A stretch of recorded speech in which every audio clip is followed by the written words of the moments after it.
안녕하십니까. 정치본색 진행을 맡은 한진입니다. 자, 오늘은 박창진 더불어민주당 부대변인, 정계한 정치평론가 나오셨습니다. 어서 오십시오. 반갑습니다. 자, 오늘도 정말 중요한 소식들이 무더기로 쏟아져 나왔습니다. 자, 첫 번째 소식은 특검 얘기부터 좀 본격적으로 이야기 나눠봐야 될 것 같은데, 자, 이재명 대통령께서 특검을 지명을 하시지 않았습니까? 뭐 민주당에서 추천한 일단 조은석 전 감사원장 권한대행이 내란 특검을 맡았고요. 그리고 민중기 전 서울중앙지법원장은 김건희 특검을 맡았습니다. 그리고 이제 보시는 것처럼 조국혁신당에서 추천한 이명현 전 국방부 검찰 고검부장은 최상병 특검을 맡았죠. 자, 이렇게 각각의 특검들 보면은 어떻게 두 분은 괜찮은 분들이 좀 인선이 됐다, 이렇게 보십니까? 본인의 각오가 지금 이제 계속 언론 보도를 통해서 나옵니다. 그렇죠. 속보로 나오고 있죠. 자, 사초를 쓰는 심정으로 하겠다. 예. 저는 이제 조은석 지금 특검 같은 경우에는 약간의 논란이 있었음에도 예. 대통령이 다른 뜻이 있었을 겁니다. 수사 논리에 따라서 직을 수행할 것이다. 검찰 출신이기 때문에 혹시라도 검찰이 지금까지 수사해 놓았던 내용을 그 바탕 위에서 수사를 함으로써 검찰이 예. 일종의 가이드라인을 만들어 놨다면 거기에 따라갈 수밖에 없는 거 아니냐라는 우려. 또 실제로 검사들이 수사 대상이 되어서 만약에 조사를 받을 경우에 정말로 객관적이고 중립적으로 이 문제를 다룰 수 있느냐 없느냐, 이제 이런 것에 대한 우려가 있었습니다. 자, 그럼에도 불구하고 조은석 특검이 임명됐다는 것은 그런 것들을 훨씬 더 뛰어넘을 수 있다는 본인의 각오, 그리고 이제 대통령실에서 임명을 하면서 뭔가 독립성을 주기도 하고, 예. 그리고 이제 수사 결과가 국민들에게 만족할 만한 수준의 진실 규명이 될 것이라는 이제 이런 전제가 깔려 있다고 보고요. 조은석 수석이 어쨌든 얼마나 잘하느냐에 따라서 정말로 이번 3대 특검의 최종 결과가 조은석 특검에 달려있다라고 우선 저는 말씀을 드리겠습니다. 예. 이 세 분을 보자면 일종의 뭐 전문성을 갖췄냐 맞냐는 논란이 조금 있는 것 같아요. 특히 이제 보수 언론 쪽에서 이걸 얘기를 많이 하고 있는 것 같은데, 근데 이만한 인물도 없지 않나라는 저는 생각을 일단 하게 됩니다. 특히 최혜병 특검을 맡고 있는 이명현 전 국방부 검찰단 고등 감찰부장 같은 경우는 이 부분에 뭐 특화된 분이라고 저희가 당연히 생각할 수밖에 없는 부분이 있는 것이고요. 조금 이제 보수 언론 쪽에서 얘기하고 있는 거는 김건희 특검을 맡고 있는 민중기 전 서울중앙지법원장에 대해서 얘기를 많이 하고 있는데, 판사 출신이 이 검찰 수사 검사 특검을 맡을 수 있느냐라는 논란을 얘기하고 있는데, 이 김건희 특검이야말로 되게 법리적인 해석이 많이 필요한 부분이 있는 것 같아요. 왜냐? 이분이 소위 말한 꾼으로 활동을 많이 한 이력이 있지 않습니까? 그렇죠. 특히 주가 조작이라든지 또 외국과 관련된 어떤 일들, 사업을 하면서 벌였던 일들, 이권 싸움 같은 경우에는 이런 이제 수사보다는 법리적 해석의 부분도 상당히 중요할 것 같아서 이 부분에 특화된 분이 민중기 특검이 아닌가라는 생각이 들고요. 법률적 지식이 상당히 필요한 수사가 될 것이다라는 측면에서 도움이 될 것으로 예상하고, 파견 검사나 수사관이 전문 수사를 하는 게 원칙 아니겠습니까? 예. 그래서 충분한 뒷받침이 되기 때문에 신뢰해도 된다라는 생각이 듭니다. 그렇죠. 말씀하신 것처럼 이제 김건희 특검에도 결국은 검사 출신이 임명되지 않겠냐라고 하는 것은 이제 여권 내에서도 그런 기류가 좀 있었던 모양이에요, 이야기들이. 근데 아무래도 판사 출신이기 때문에 걱정이다 했지만, 이전에 사법부 블랙리스트와 관련된 수사 지휘를 한 바가 이미 있기 때문에 그에 대한 큰 어려움은 별로 없어 보인다는 생각도 좀 드는데. 저는 오히려 검사 출신들이 다 빠지는 게 좋다고 생각한, 오히려. 저와 같은 사람도 있을 거고요. 예. 그러니까 검사 출신, 판사 출신, 그리고 이제 군 검찰, 군 법무관 뭐 이런 출신이 이제 지금 최혜병 같은 경우는 아예 군 그렇죠. 수사와 관련된 전문성을 가진 분이 했으니까 적절하게 배분을 했다. 두 번째, 민주당이 추천한 사람 2사람, 조국혁신당 추천한 사람 1사람, 이것도 어느 정도 균형을 맞췄다는 느낌이 있지 않습니까? 그렇죠. 임명을 한다는 것은 그것이 가지고 있는 상징성과, 그리고 국민들이 바라봤을 때 이게 뭔가 정치적으로 오해나 또는 뭔가 편파성이 있다는 이런 시비에 안 걸려야 하지 않습니까? 적절하게 했다는 것이고, 어젯밤 11시 9분인가 이렇게 대통령실에서 이걸 이제 발표를 했습니다. 이제 당에 통보를 한 거죠. 그 과정도 보면 매우 신속하게 이루어지기 때문에 이제 하루가 정말로 한 달, 1년처럼 이렇게 써야 되는 상황에서 신속한 임명이고, 지금부터는 임명됐기 때문에 임명자가 어떤 방식으로 특별검사 팀을 구성하고 수사를 신속하게 진행할 것이냐가 더 중요한 문제이니까, 일단 임명으로서 평가는 끝을 내고 임명 후에 특별검사가 어떤 방향으로 갈 것인지 이제 국민 앞에서 소상히 밝히지 않겠습니까? 예. 지금은 이제 메시지 형태로 본인들 의견을 냈고 당장 특검보 임명해야 되죠. 특별검사 또 임명해야 되죠. 또 특별검사 수사팀을 다 구성해야 되는 이 과정들이 있기 때문에 그 하나하나의 이제 내용들을 살펴보면서 지금부터 평가하는 것이 매우 중요하다라는 말씀을 드리겠습니다. 이 점에서 또 이제 한번 짚어볼 게 당정 간의 이제 초스피드라고 할 수 있는 협력적인 관계가 필요한 사항이 아니었나라는 생각이 듭니다. 예를 들면 어제 15시에 민주당에서 이제 기자단을 상대로 기자회견을 통해서 어떤 특검 후보들이 예. 지금 이제 그 거론이 되고 있는지 네네. 예, 추천이 됐는지를 공표를 했고요. 지금 전 대표님 말씀하신 대로 바로 밤 11시 9분에 이재명 대표가 3명을 제가 하는 방식으로 이재명 대통령이 대통령이 죄송합니다. 제가 말이 자꾸 있지 않네요. 예. 그래서 이제 이렇게 진행된 면을 보면은 특히 이게 신속하게 가야 되는 것도 있고 보수 언론과 보수 진영에서 특히 15시에 저희가 이제 그 기자회견을 할 당시에 많은 보수 언론 기자들만 질문이 많았습니다. 어떤 류의 질문이냐면 이분의 이력이 뭐냐, 이분의 상세한 프로필을 우리에게 제공해 달라라는 식이 있었습니다. 이거는 이미 제가 그때 느꼈던 건 공격의 포인트, 뭔가 네거티브를 하기 위한 포인트를 찾고 있는 어떤 여론의 흐름 같은 그런 걸 좀 느꼈는데, 그래서 이제 아마 대통령실에서도 이런 논란을 빨리 극복하고 특검 자체가 중요한 것이 아니라 특검이 어떤 방향으로 진행이 되어서 결과를 도출해내느냐, 이것이 더 중요하기 때문에 이 과정에 더 이게 초점을 맞춘 이런 이제 집행 과정이 아니었나라는 생각이 듭니다. 저는. 말씀하신 것처럼 이제 공격용 프레임을 잡기 위해서 그 먹잇감을 어떻게든 찾아보겠다. 지금 이렇게 기자들은 움직이고 있다라는 생각이 드는데, 그렇기 때문에 이 특검이 진행되는 그 과정에서의 중요성이 아무래도 그 어떤 형태로 이제 운영을 할 것이냐, 특검을 누구 임명을 하고 어떤 과제부터 이제 수행을 할 것이냐가 중요한 포인트지 않겠습니까? 그러면 이 안에서 어떤 거를 조금 더 유심히 우리가 좀 챙겨봐야 될까요? 자, 검찰 논리에서 완전히 벗어나야 한다. 두 번째, 경찰의 수사 논리에서 완전히 벗어나야 한다. 국민의 눈높이에서 이 사건을 어떻게 만들어 가는 것이 필요하냐가 이제 제일 중요하다고 저는 봅니다. 검찰 논리라는 것은 검찰은 이미 가이드라인을 가지고 누구를 살리고 누구를 죽이고 워낙에 익숙해져 있고 국민들도 그렇게 불신하고 있습니다. 그러면 지금까지 검찰에서 이제 수사했던 것, 경찰에서 수사했던 것 다 넘어올 거 아닙니까? 예. 이걸 가지고 이제 새롭게 진행할 때는 정말로 사초를 선다는 심정으로 어떤 예단과 편견도 없이 아무것도 없는 상태에서 백지 위에서 새로운 그림을 그린다. 이런 정도 마음으로 가야 될 거예요. 예. 그게 제일 중요하다는 것이고, 그래서 이제 출신이 어디냐라는 문제에 대해서 이의 제기를 하는 사람은 결국은 DNA가 검찰 DNA이기 때문에 객관적이고 공정한 수사가 어려울 것이라고 문제 제기할 수 있는 거 아닙니까? 예. 이걸 어떻게 받아들이느냐의 문제는 이제 결국 지금까지 해왔던 검찰의 불신에 대한 내용과 지금부터 특검이 추진하는 수사가 국민들의 신뢰를 받는 이 과정에서 저희들도 열심히 쳐다보지 않겠습니까? 그렇죠. 국민들도 지금 정치 고관여층으로 얼마나 사실 똑똑하고 실질적으로 분석을 잘합니까? 이런 것들을 가지고 이제 추적해서 관리하는 수밖에 없다. 그리고 또 그 수사 과정에서 특검 내부에서 나올 거예요. 이거 누군가의 외압에 의해서 빼라고 한다, 넣으라고 한다.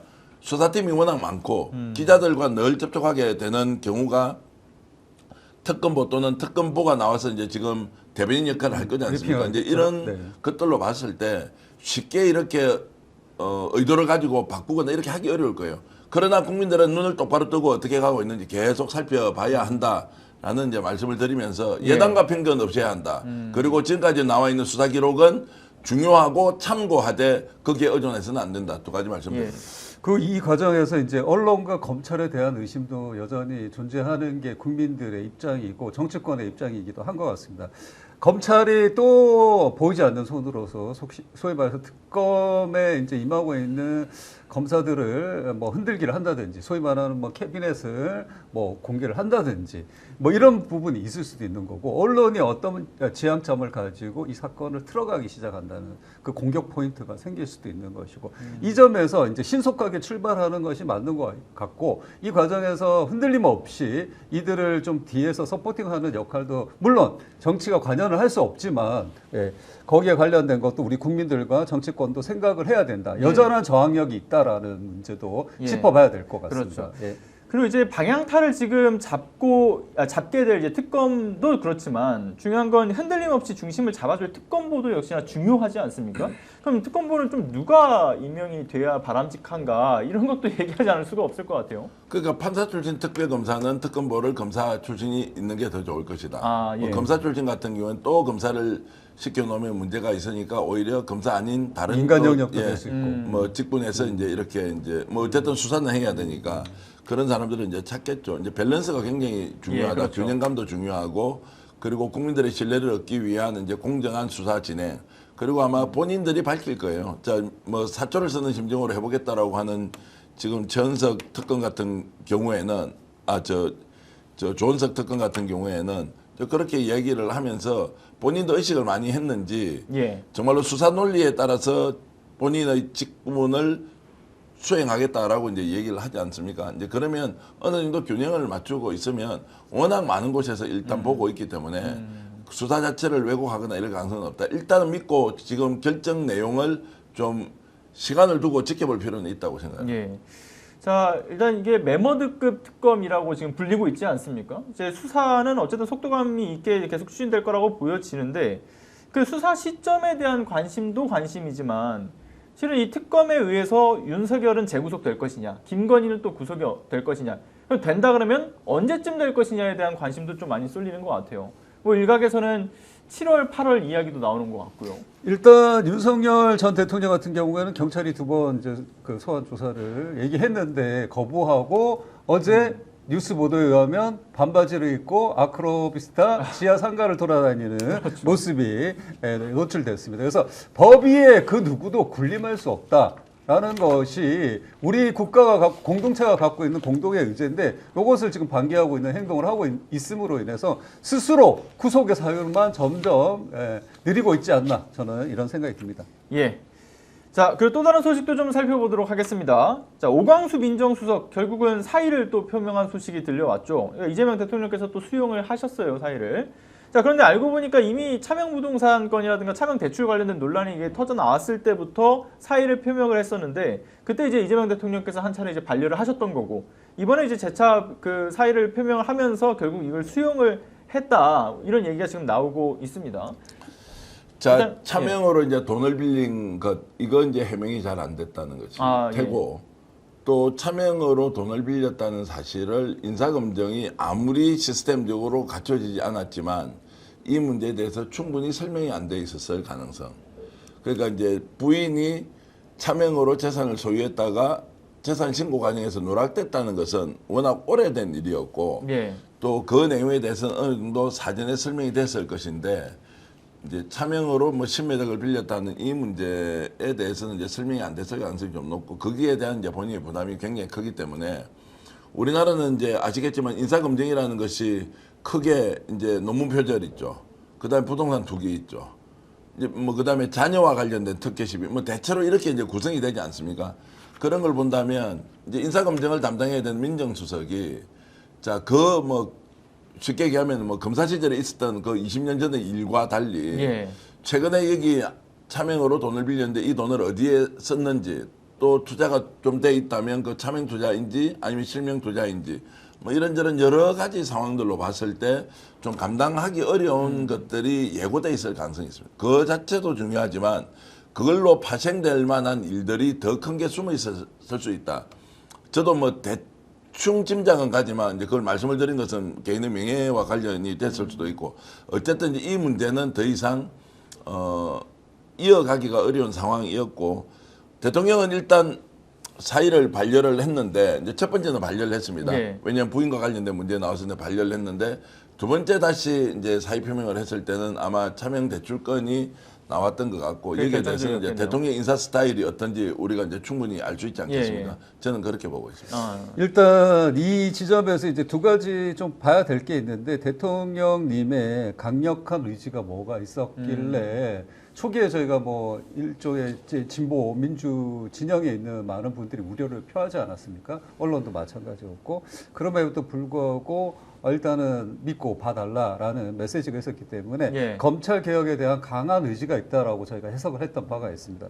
두 번째는 이제 우리 전 대표님하고 이전에 제가 한번 얘기를 사담을 나눈 적이 있는데 방송에서는 공개가 안 됐지만 이분 이제 오광석 전 민정수석과 관련해서는 두 가지 큰 문제가 있다라는 이제 주변에 우려가 있다. 첫 번째 재산과 관련된 내용이다. 재산을 이제 얼마만큼 그 당시에는 저도 이제 얘기는 듣긴 했지만 정확한 그 속내를 몰랐기 때문에 재산의 규모를 얘기하는 줄 알았는데 이번에 보니까 투기라든지 불법성과 관련된 이제 문제 제기가 있는 또 도덕성과 관련된 문제 제기가 있는 점이 보인 것 같고요. 두 번째는 이분의 이제 정관예우와 관련된 이분이 소속된 이제 대류가주인가요? 예. 그 로펌에서 활동했던 내력들을 보자면 소위 말한 우리나라의 특권층, 기득권들이 이미 확정적인 보통의 사람이라면 충분히 죗값을 치러야 될 내용임에도 불구하고 어떤 그 봐주기식 그런 일들이 있지 않았냐. 소위 말해서 우리가 정관예우를 없애야 된다라고 주장하는 측에서 얘기하는 가장 핵심적인 문제들이 많이 있었다라는 주변의 세평이 계속 이어지고 있었습니다. 그래서 이런 것들이 이번에 이제 더 이상 버틸 수 없는 수준으로 밝혀짐으로 인해서 나온 것이 아닌가라는 생각이 드는데 차기 민정수석이 그만큼 그래서 중요하다라는 얘기가 있고 내부에서는 이런 얘기도 나온다고 합니다. 초기에도 그런 얘기가 있었지만 검찰 출신이 아닌 민정수석을 다만 이전과 같이 학자 출신은 좀 배제를 하고 다른 실질적인 법률적인 행동을 했던 분들을 후보군에 올리는 게 낫지 않냐라는 얘기가 나오고 있다라는 전언을 들었습니다. 어쨌든 새 정부 인사로서는 첫 난마라고 봐야 될 텐데 이로 인해서 뭐 보수 언론이라든가 아니면 국민의힘에서는 아무래도 뭐 인사 검증을 두고서 또 태클을 걸어올 거라고 좀 생각이 들거든요. 뭐 이를테면 뭐 부동산 관련 이슈를 몰랐냐 이런 식으로 이야기를 하겠죠. 근데 다만 우리가 윤석열 정권 굳이 비교하고 싶지는 않긴 하지만 윤석열 정권에서는 낙마 없이 그냥 밀어붙이려고 했던 게 문제였다라고 하면 이번과 같은 이재명 정부 하에서는 자정작용이 좀 작동한다. 좀 이렇게 볼 수 있는 긍정적인 모습도 있을 거라고 생각이 들거든요. 저는 이제 대통령의 인사 스타일이 뭔지 저는 한 단면을 우리가 이제 목격했다 이렇게 저는 평가하고 싶은데요. 일단은 이제 문제 제기가 됐을 경우에 그것에 이제 엄중함에 대한 판단을 1차적으로 하는 것 같고요. 그리고 그것이 사전에 이제 그 필터링이 되었던 되지 않았던 이제 그 사안을 보고 있고 여론의 이제 동향을 쭉 우려한다 또는 뭐 여러 가지 사항을 잘 살펴보고 있습니다라고 하지 않습니까? 자, 그러면 두 번째 그것보다 더 크거나 유사한 일이 이제 일단 검정이라는 이름으로 언론에 보도가 됐습니다. 그 경우에 대통령이 어떻게 할 거냐? 이것도 매우 신중하고 엄중하게 보는데 이 사람을 썼을 때 가져오는 이익이라는 게 있지 않습니까? 검찰개혁이라는 큰 과제를 충분히 수행할 수 있다. 지금까지 역량이 입증되었다. 그거는 이제 개인적 영역에서 역량이 입증됐는데 공직에 나와서 일을 할 만큼의 이제 도덕적 잣대는 결국 국민의 눈높이 시각으로 이렇게 보지 않습니까? 이걸 매우 균형감 있게 판단하고 있다. 대통령은. 그러니까 이것이 무리다라는 것은 이 사람에 대한 신뢰를 완전히 저버리는 것이 아니라 이 상황에서도 국민들이 원하지 않는 국민의 눈높이에 맞지 않는 것이 되면 과감하게 본인의 선택과 판단을 내려놓을 수 있다는 것을 국민들에게 보여준 것이 매우 중요하다고 저는 봅니다. 이게 저는 이제 유연성이라고 보고 합리성이라고 이제 저는 말하고 싶은데 오광수 수석에 대해서는 주변에 어제도 제가 들었습니다. 전주 쪽에 있는 분들은 굉장히 인품이 훌륭하다. 어쨌든 인품은 훌륭하다. 그러나 인품이 훌륭한 것과 공직에서 일을 잘하는 것과 또 인품이 훌륭한 것과 본인의 역량이 어느 정도인지는 우리가 정확하게 구분해서 가늠하기 어렵지 않습니까? 그거는 저 종합평가의 영역인데 여론을 통해서 오광수 수석의 도덕성 문제가 걸렸을 때 대통령은 기준을 국민의 눈높이나 국민의 시각으로 판단하는 이런 정무적 판단을 동시에 이제 지금 병행하고 있다는 것이 매우 중요하다. 그러면 인사를 할 때 어떤 사람을 추천하면 낙마를 하지 않는 것이 가장 중요하긴 하지만 그걸 걸러내지 못했을 때 고집스럽게 이 사람을 끝까지 데려가야 된다는 방식으로는 이재명 대통령이 앞으로도 인사를 그렇게 하지 않을 거라고 저는 봅니다. 이게 정치적 타격으로 보면 어쩌면 다 중요한 자리지만 그중에서 더 중요한 민정수석의 자리를 무리해서 그 당시에 반발 여론이 있음에도 불구하고 임명을 했는데 왜 이 시점에 두 번 정도의 사의 표명에서 두 번째는 받아들였느냐라고 하는 것은 이재명 방식의 인사 스타일은 이런 것이다. 국정 운영을 할 때도 국민들의 뜻을 절대로 무시하지 않고 거기에서 찬반 양론이 막 갈렸지 않습니까? 사실 다수의 의견은 이재명 대통령 임명했으니까 뜻이 있지. 지금은 우리가 이해하고 봐주고 따라가야 되지. 왜 이렇게 반대하느냐라는 의견이 압도적으로 많았습니다. 그렇죠. 그럼에도 불구하고 재산 문제가 딱 나와서 정무적 판단을 해야 될 때는 이것은 아니다. 오히려 더 악화로 치달을 수 있다라고 판단하니까 딱 거둬들이지 않습니까? 대통령의 자존심은 없습니까? 인사권자 인사행위가 일주일 만에 그냥 끝나버렸다. 이것도 좀 불편함에도 불구하고 이렇게 하는 것은 이재명 대통령의 인사 스타일이 이런 것이다라는 한 단면을 보여줬다고 봅니다. 네. 지지자분들이 그러니까 이제 이재명 대통령의 의중을 존중해 줬듯이 이재명 대통령 역시도 국민의 시선, 지지자들의 시선에 대한 것을 존중하시면서 인사를 한다라는 그런 결단의 모습도 보여지는 것 같다라는 생각이 듭니다. 일단 뭐 이 지점에서 이재명 대통령님의 인사 스타일 말씀해 주셨는데 저는 이제 조금 먼 과거의 얘기긴 한데 성남시장 시절에 함께 했던 지금은 이제 정치 활동을 안 하고 계신 분하고 길게 한번 얘기를 한 적이 있는데 이재명 대통령의 예전 스타일을 보면 어떤 이견이 발생했을 때 혹은 주변에서 어떤 이제 다양한 의견을 제출할 때 절대 무시하는 게 없다. 일단은 다 읽고 그다음에 검토했다라는 어떤 이제 답이 온다. 그 다음에 여기에 대해서 심층적인 문제를 좀 짚어보려고 한다. 그게 뭐 정책적 사안이든 이번처럼 인사 검증과 관련된 내용이라도 그러면 이건 왜 이렇게 생각하시는지 논리 정연하게 그냥 단순한 이 사람 별로예요. 이 사람 X예요. 이게 아니라 이런 의견을 좀 이렇게 리포트 형식으로 써달라. 그래서 참고를 하시고 그다음에 반영을 하는 스타일이 있었다는 전언을 제가 들은 적이 있고요.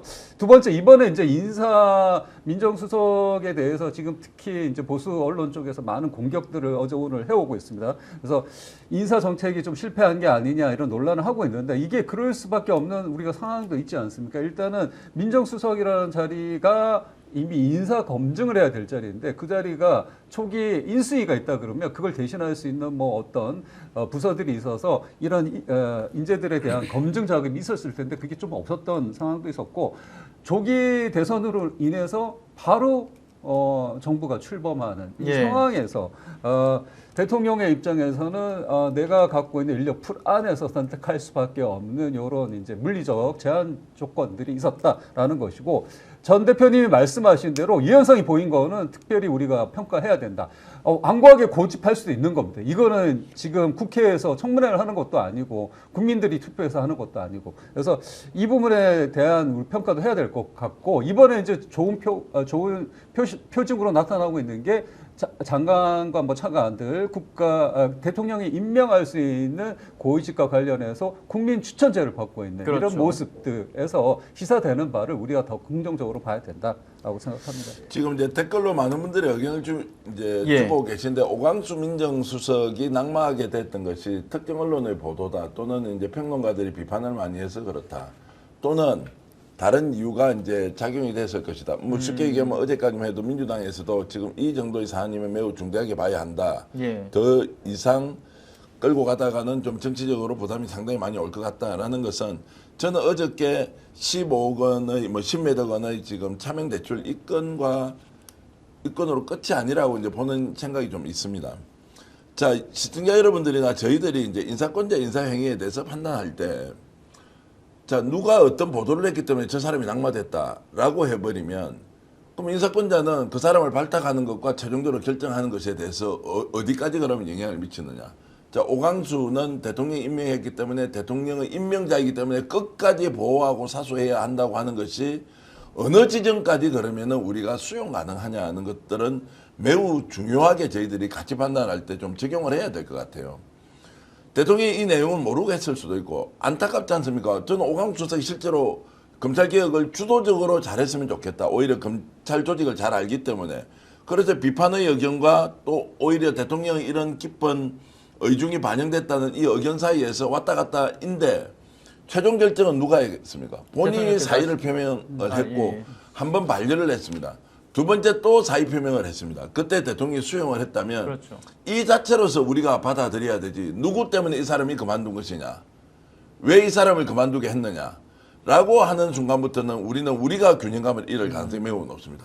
인사권자의 고유 권한을 존중하면서 그 결론, 그리고 다음에 이제 우리가 다시 임명할 민정수석을 어떤 사람이 왔으면 좋겠냐라고 자연스럽게 넘어가면서 또 토론을 하고 또 거기에 대해서 평가하는 이런 좀 선순환 구도를 만들 필요가 있다는 생각이 듭니다. 저는 뭐 상호 존중의 형태로 이뤄진 결론이라고 생각이 들어요. 지지자분들, 국민분들 그리고 이제 대통령께서 양쪽에서의 그 상호 존중이 좀 바탕이 되어 있다.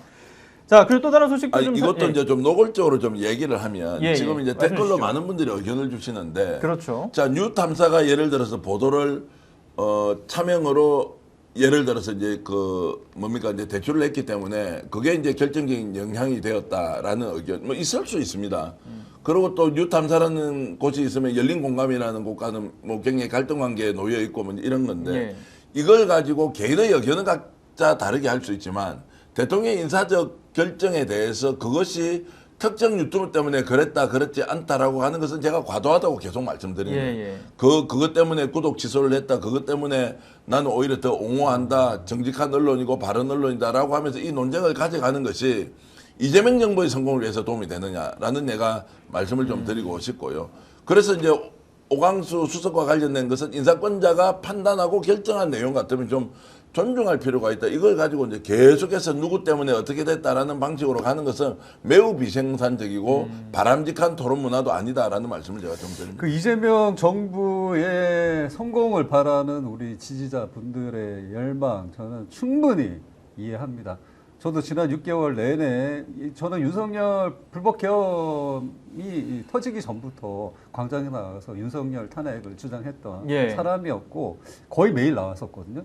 그래서 그런 열의는 충분히 공감을 합니다만 이번에 오광수 전 수석이 얘기했던 것처럼 이재명 정부의 성공을 위해서라도 내가 지금 물러나는 게 맞다라고 얘기를 했지 않습니까? 논란을 자초하는 게 맞지 않다. 뭐 여기에는 지금 전 대표님이 얘기하신 본인 스스로 반추했을 때 분명히 어떤 다음에 나올 어떤 일들도 예상했을 수도 있는 것이고 순수하게 받아들이자면 정말 이쯤에서 논란을 극복하고 나 말고도 또 다른 유능한 분이 있을 것이기 때문에 선거를 위해서 나는 이 자리를 물러나겠다라는 의지도 있었을 것 같습니다. 마찬가지로 우리가 반추해보자면 지난 문재인 정권에 대해서 많은 분들이 그 논란의 소지를 갖고 있고 평가가 여전히 이루어지고 있습니다. 저는 언젠가는 저희도 민주 진보 진영에서도 단호하게 한번 평가를 해야 될 것 같은데요. 그 중에 가장 큰 요인 중 실패 요인 중 하나는 우리조차 입틀막을 한 게 아닌가.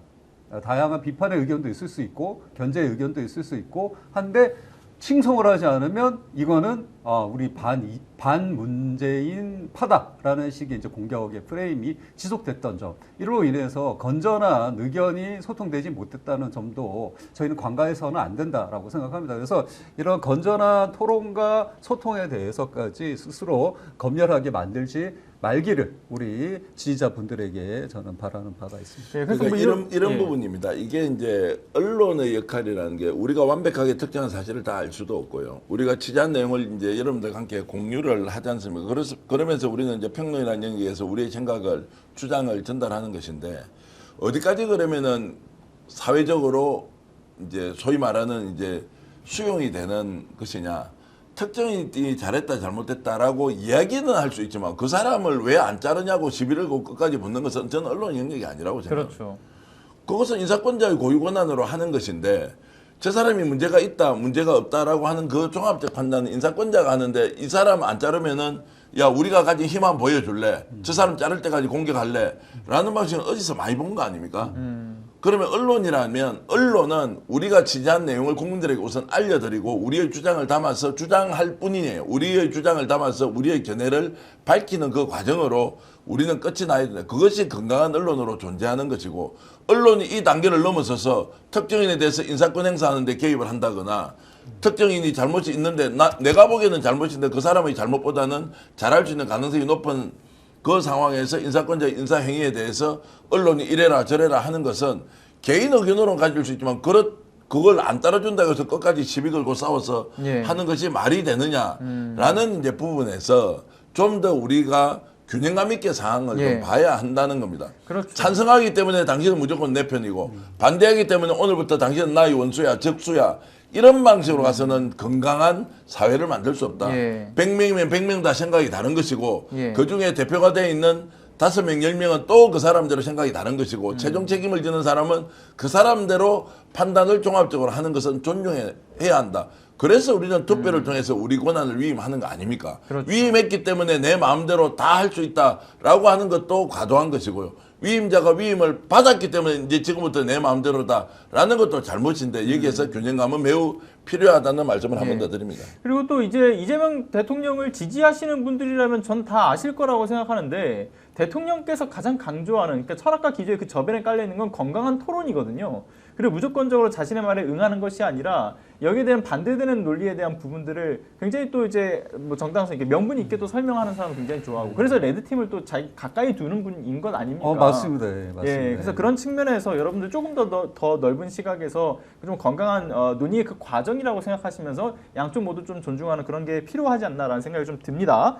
자, 그리고 좀 저희가 이 방송 들어가기 전에 또 준비됐던 정말 또 핵심적인 정말 따끈따끈한 또 인터뷰가 하나 준비가 되어 있어요. 백혜룡 경정과 관련한 인터뷰가 좀 준비가 되어 있죠. 지금 이제 전화를 한번 드려보겠습니다. 예. 이제 백혜룡 경정이 이제 지금 마약 사건 수사와 관련돼서 그렇죠. 합동 수사팀이 구성된 데서 굉장히 이제 크게 반발을 하고 있고 그래서 직접 전화 연결을 좀 해볼 텐데요. 여러분들과 함께 이제 짧은 시기이지만 왜 이제 백혜룡 경정이 이 문제 제기를 했는지 직접 한번 들어보겠습니다. 백혜룡 경정님 안녕하십니까? 백경정님 안녕하세요. 네, 안녕하십니까. 예, 바쁜 중에 이렇게 또 전화를 받아주셔서 진심으로 감사의 말씀드립니다. 네, 자, 감사합니다. 어저께 이제 기자회견을 하셨는데 지금 합동수사팀을 만든 것에 이제 상당히 문제가 많다라고 이제 지금 지적을 하셨습니다.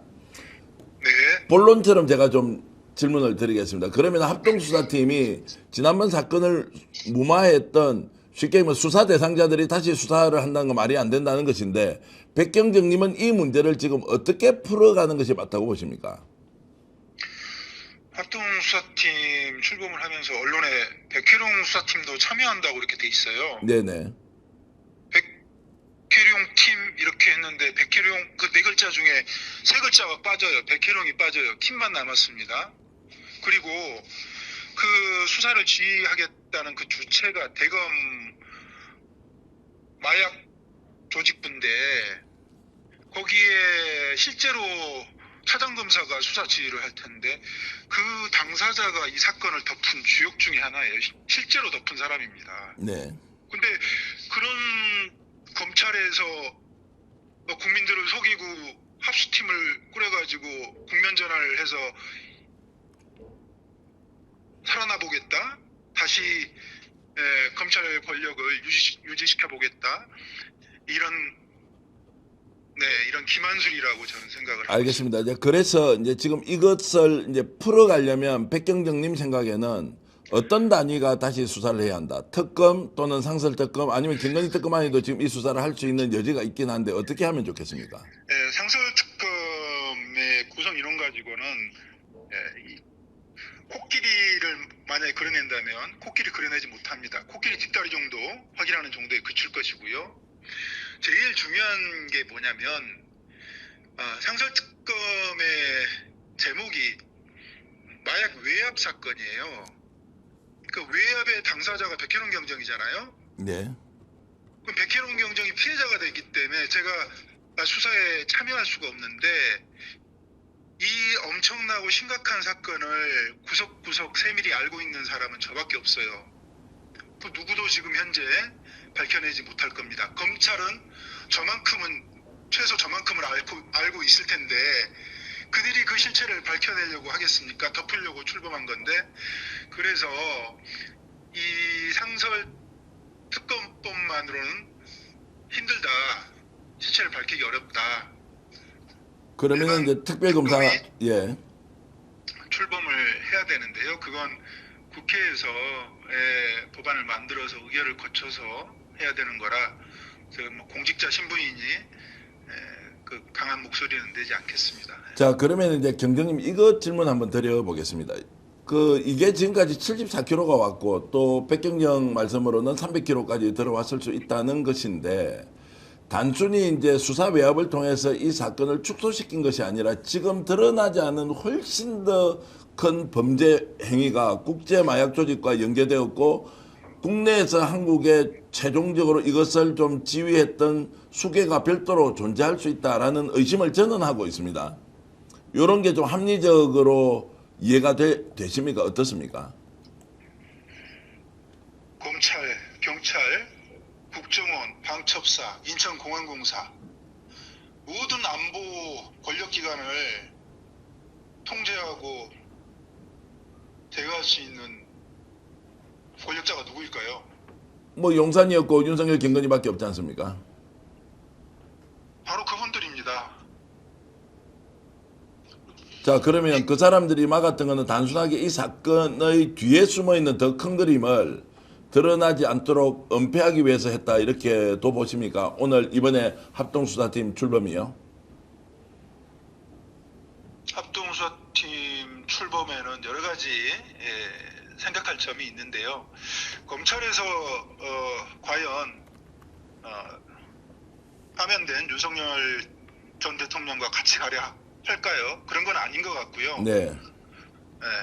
그러면 지금까지 이제 본인들이 버려놓은 범죄 사실을 은폐하기 위해서 일단 합동수사팀을 구성했고, 형식적으로 그냥 몇 사람 잘못된 거를 그냥 사법 처리하는 수준으로 일단 덮기용 수사다, 이렇게 이제 일단 규정을 할 수 있는 거죠. 그 정도 사건으로 취급하진 못할 거고요. 예. 사실관계가 분명하니 일단 경찰 지휘부를 희생양을 삼을 가능성이 많습니다. 아, 그리고 경찰 지휘부를. 네, 경찰 지휘부는 대통령의 명을 받고 이 사건을 진행하지 못하도록 막아왔어요. 그런데 검찰은 지금 살아야 되잖아요. 예. 검찰 권력은 계속 돼야 되잖아요. 그래서 이 사건을 경찰 지휘부를 희생양으로 삼아서 몸집을 키울 가능성이 큽니다. 늘 그래왔듯이. 그렇게 되면 국면 전환이 일어나고 국민들이 이제 조금씩 응원하기 시작할 수도 있어요.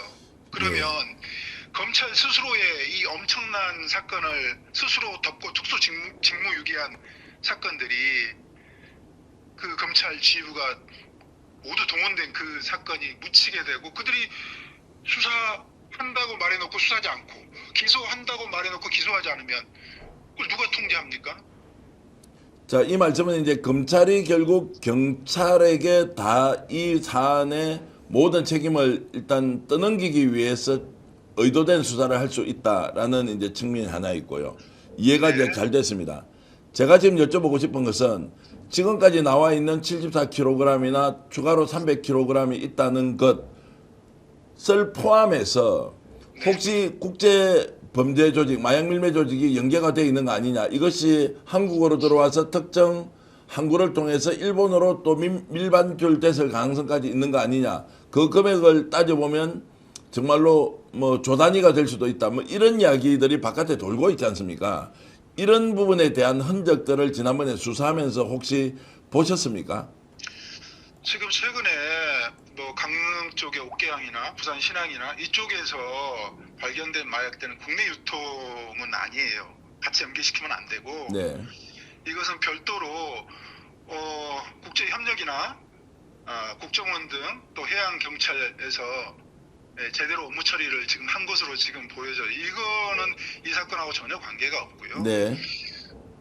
74kg이 유통됐다는 것은 23년 10월 10일 백혜론 경정이 언론 브리핑할 때 그때 시점에 그렇다는 것이고요.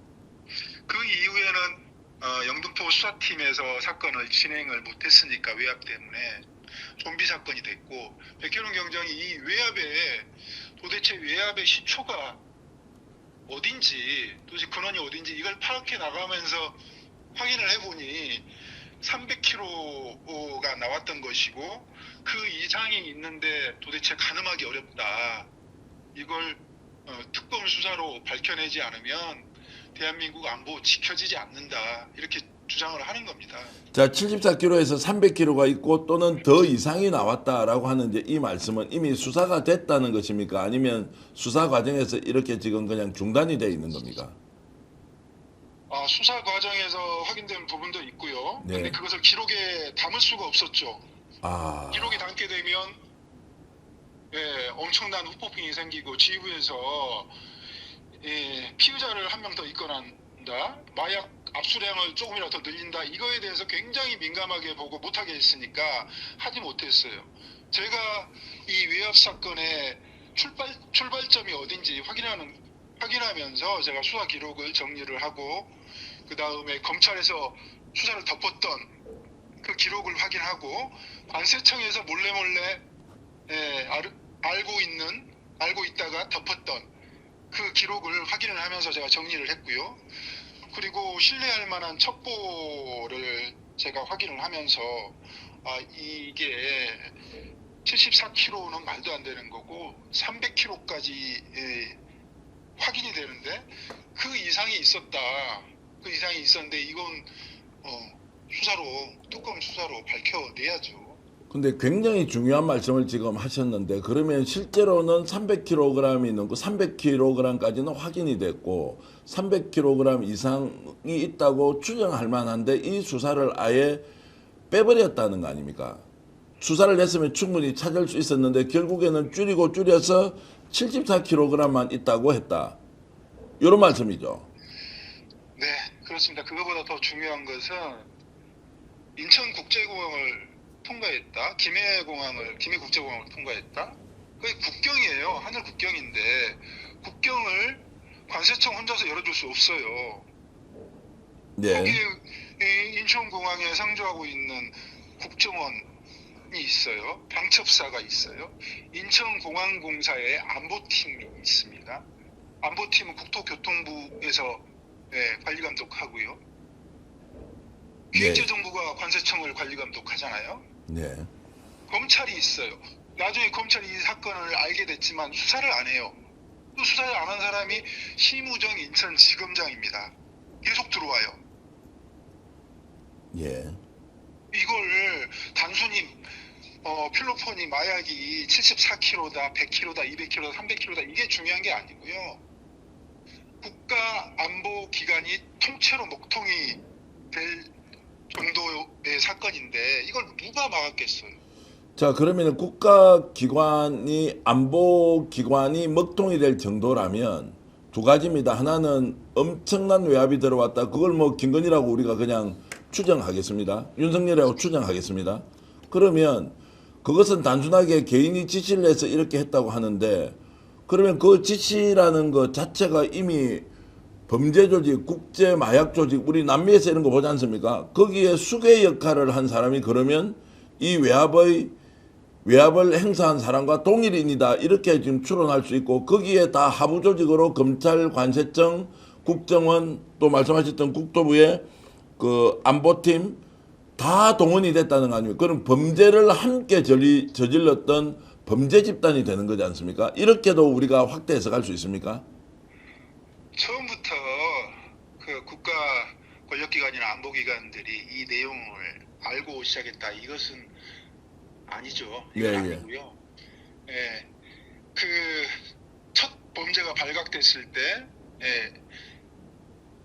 압력을 행사하고 지휘를 했던 것이 우리가 지금 마약과의 전쟁을 선포했던 대통령이잖아요. 전 대통령 윤석열. 예. 윤석열 대통령이 마약과의 전쟁을 선포했는데 마약 수사를 막았다? 그러면 누가 막겠습니까? 본인보다 높은 사람이 막아야죠. 본인보다 높은 사람은 한 분 계시긴 한데 그 사람도 대통령을 통해서 지시를 할 겁니다. 네. 그렇게 되면서 이 국가기관들이나 모든 국가 권력기관이 이 내용을 알게 됐지만 이제 발을 빼지 못하게 됐죠. 같이 갈 수밖에 없는 그런 상황이 됐고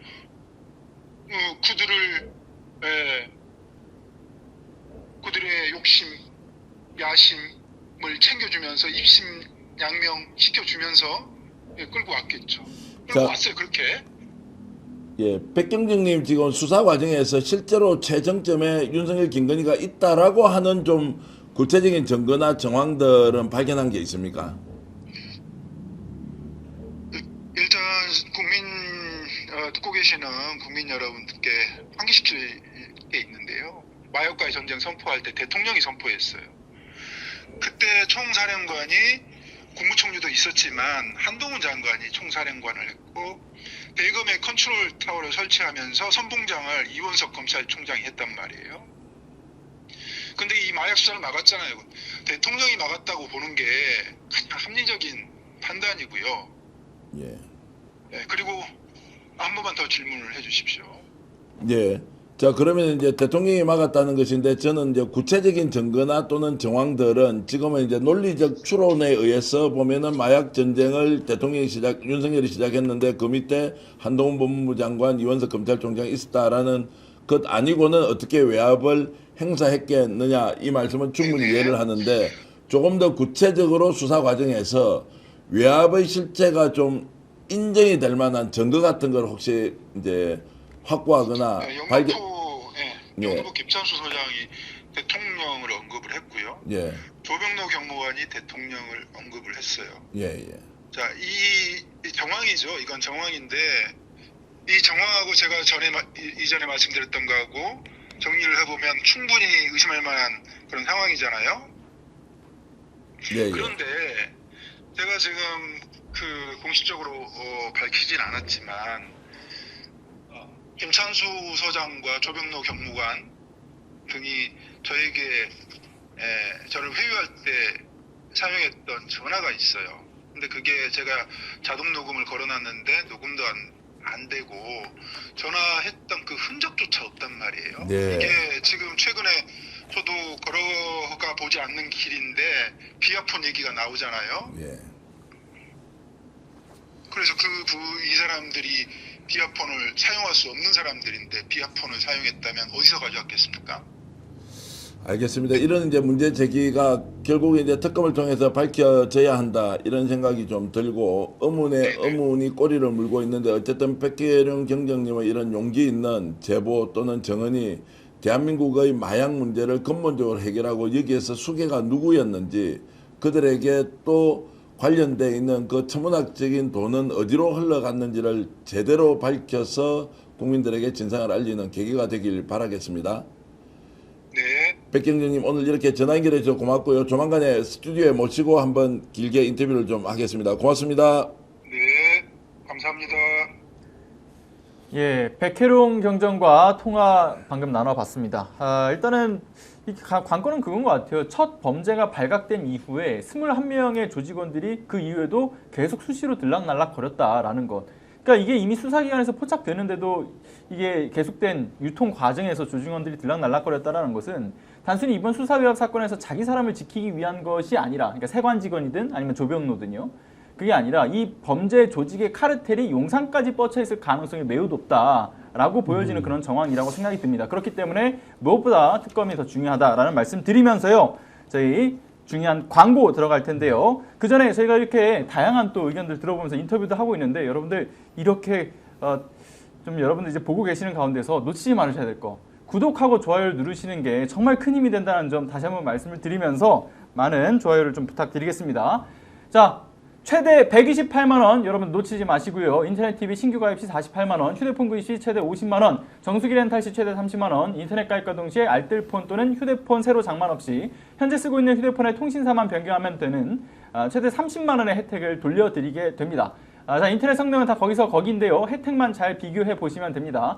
비교는 23년 동안 60만 명의 누적 가입자, 983억 원의 누적 현금 사은품을 지급해왔고, 그리고 개인정보 보안도 철저해서 단 한 건의 보안 사고도 없었습니다. 8억 원 이상의 보증보험을 가입해서 단 한 분의 억울한 일 없도록 준비된 인터넷 비교원, 인터넷, 휴대폰, 정수기 비교는 비교원에서 하시면 되겠습니다. 자, 자세한 내용은 1670-2571 하나를 통해서 상담받으시거나 네이버에 인터넷 비교원을 검색하시고 상담 신청을 하시면 되겠습니다. 자, 그리고 스픽스몰 광고입니다. 자, 매 순간 이 시간을 전 기다립니다. 자, 소팔메토 하나로 부족하다면 이제는 더블로 가야겠죠. 전립선, 활력, 지구력, 면역까지 싹 다 챙긴 조합 더블 소팔메토 앤 옥타코사놀. 자, 이건 진짜 남자용 무기입니다. 자, 이 스픽스에서만 이 가격에 모시는데요. 자, 공동구매 특가로 쏩니다. 자, 이런 기회 다시는 안 온다라고 하니까 여러분들 지금 이 기회에 꼭 구매를 해주시길 바라고요. 소팔메토 고함량의 옥타코사놀까지 들어간 건 거의 반칙 수준의 영양제죠. 자, 체력 떨어졌다는 말 이제는 하지 마시고요. 단 딱 한 캡슐로 아침이 달라집니다.